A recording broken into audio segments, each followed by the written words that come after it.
ఇన్ఫోసిస్ నారాయణమూర్తి గారు. చైనాలో లాగా ఇండియాలో కూడా 996 మోడల్లో జనాలు పనిచేయాలని, అంటే ఎంప్లాయీస్ కి వేరే లైఫ్ ఏది వద్దు, ఇక్కడే ఉండి మీకు ఊడిగం చేయాలి. ఇంకెందుకు సార్, ఒక చాపా తిండిస్తే ఇక్కడే పడుకుంటాం కదా, కొంపకెందుకు పోవడం? మాకు అమ్మ నాన్న పిల్లలు లాంటి వాళ్ళు ఎవ్వరు లేరు. మరి మాకెందుకు జీవితాలు? మేము మీకోసం 12 గంటలు ఊడిగం చేస్తాం, మీరు వేల కోట్లు సంపాదించుకొని మా మొహానం ముష్టి కొట్టాడు. నమస్తే, నా పేరు కునాల్ శ్రీపతి. Welcome to Kunal ఓపీడియా.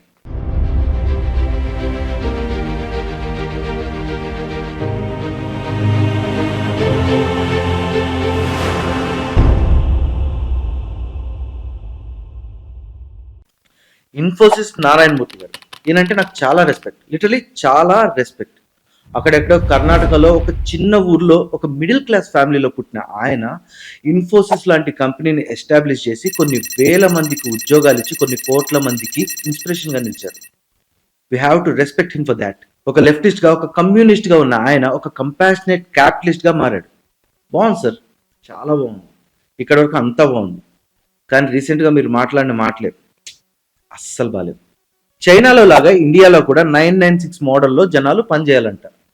996 అంటే ఏంటనుకుంటున్నారా? పొద్దున్న 9 నుంచి రాత్రి 9 వరకు వారానికి 6 రోజులు పనిచేయాలంట. అంటే రోజుకి 12 గంటలు, వారానికి 78 గంటలు. సార్, వారానికి ఉండేదే 168 గంటలు సార్. దాంట్లో 72 గంటలు ఆఫీస్లోనే ఉంటాయట. ఇప్పుడు రోజు లెక్కలు మాట్లాడదాం. రోజుకు 12 గంటలు ఆఫీస్లో ఉండాలి. ఓకే, అంటే 2 గంటలు అప్ అండ్ డౌన్ జర్నీకి పోద్ది. డాక్టర్ల ప్రకారం ఒక అడల్ట్ హెల్దీగా ఉండాలంటే 7 to 9 అవర్స్ స్లీప్ కావాలి. సరే, అది తీసేసి 8 గంటలు వేసుకుందాం. అంటే అక్కడే 22 గంటలు పోయింది సార్. మిగిలినది 2 గంటలు. ఇది పళ్ళు తోమడానికి, స్నానం చేయడానికి, కాలకృత్యాలకి, వాటికి వీటికి పోద్ది. ఓ, అంటే ఎంప్లాయీస్ కి వేరే లైఫ్ ఏది వద్దు, ఇక్కడే ఉండి మీకు ఊడిగం చేయాలి. ఇంకెందుకు సార్, ఒక చాపా తిండిస్తే ఇక్కడే పడుకుంటాం కదా, కొంపకెందుకు పోవడం? మాకు అమ్మ నాన్న పిల్లలు లాంటి వాళ్ళు ఎవ్వరు లేరు. మరి మీరేమో $5 బిలియన్ అంటే మన భాషలో 36,000 కోట్లు సంపాదించుకున్నారు. అంతేలేండి, మేము యాజ్ యూజువల్ చాకరీ చేసి మిగిలిన వాళ్ళకి కూడా సంపాదించి పెడతాం. మాకెందుకు జీవితాలు? మేము మీకోసం 12 గంటలు ఊడిగం చేస్తాం, మీరు వేల కోట్లు సంపాదించుకొని మా మొహానం ముష్టి కొట్టండి. అసలు చైనాతో ఎందుకు పోలుస్తారు సార్? అక్కడ యావరేజ్ శాలరీ $1,800. మరి మన దగ్గర 790. మీరు అంత ఇవ్వగలరా? మన దేశంలో ఇస్తారా?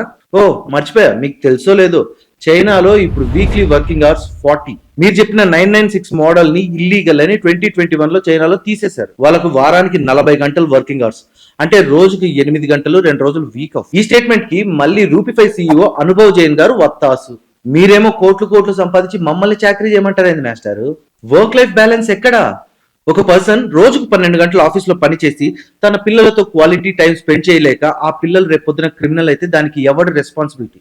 ఆ రెస్పాన్సిబిలిటీ మీరు తీసుకుంటారా? సరైన ఏజ్ లో పిల్లలకు పేరెంట్స్ గైడెన్స్ అండ్ వాళ్ళ దగ్గర నుండి క్వాలిటీ టైం చాలా ఇంపార్టెంట్. ఒకప్పుడు నేను సినిమాలు చూసేటప్పుడు అనుకునేవాడిని, ఈ వర్కర్స్ యూనియన్ ఏంట్రా పని పాట లేకుండా స్ట్రైకులు చేస్తున్నారని. లేదు, సీరియస్లీ ఇలాంటి పరిస్థితులు చూస్తుంటే వర్కర్స్ యూనియన్స్ ఉండాలి. ఎంప్లాయీస్ కి ఇలాంటి పరిస్థితి వస్తే క్వశ్చన్ చేయడానికి ఖచ్చితంగా యూనియన్స్ ఉండాలి. ఇప్పుడు మన దేశంలో legal working hours 48 per week, 48 గంటలు.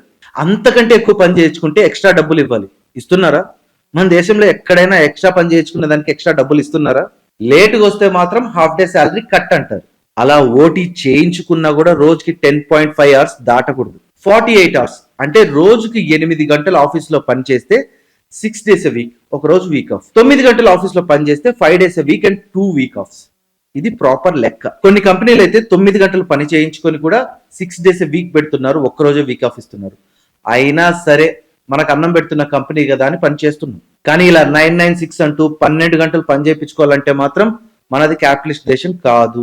అందుకే అబ్దుల్ కలాం గారు ఎప్పుడో అన్నారు, love your job not your company అని. మాకేమో చాకరీలు, మీకేమో వేల కోట్లు. మాకేమో 12 గంటల వర్కింగ్ అవర్స్, మీకేమో లావిష్ లైఫ్. మీకు లాభాలు వస్తే మాకేమైనా వాటా ఇస్తున్నారా? లేదుగా. అలా చేయరు. కానీ మళ్ళీ నష్టాలు వస్తే మాత్రం రీజన్ పాడు లేకుండా ఎంప్లాయీస్ ని పీక్ అవతల పడేస్తారు. ఫైనల్ గా ఇక్కడ అర్థమయ్యేది ఏంటంటే, మేము కష్టపడితే మీకు కోట్లు వస్తాయి, మేము కష్టపడకపోతే మాకు ఉద్యోగాలు పోతాయి. వా, ఏం చెప్పారు సార్. ఈ వీడియోలో నేనైనా తప్పుగా మాట్లాడినా, వన్ సైడెడ్ గా వెళ్ళాననిపించినా కామెంట్ చేసి నాకు తెలియజేయండి. ఈ వీడియో ఇక్కడి వరకు చూసారంటే మీకు నచ్చిందని అనుకుంటాను. So please like the video and subscribe Kunal ఓపీడియా.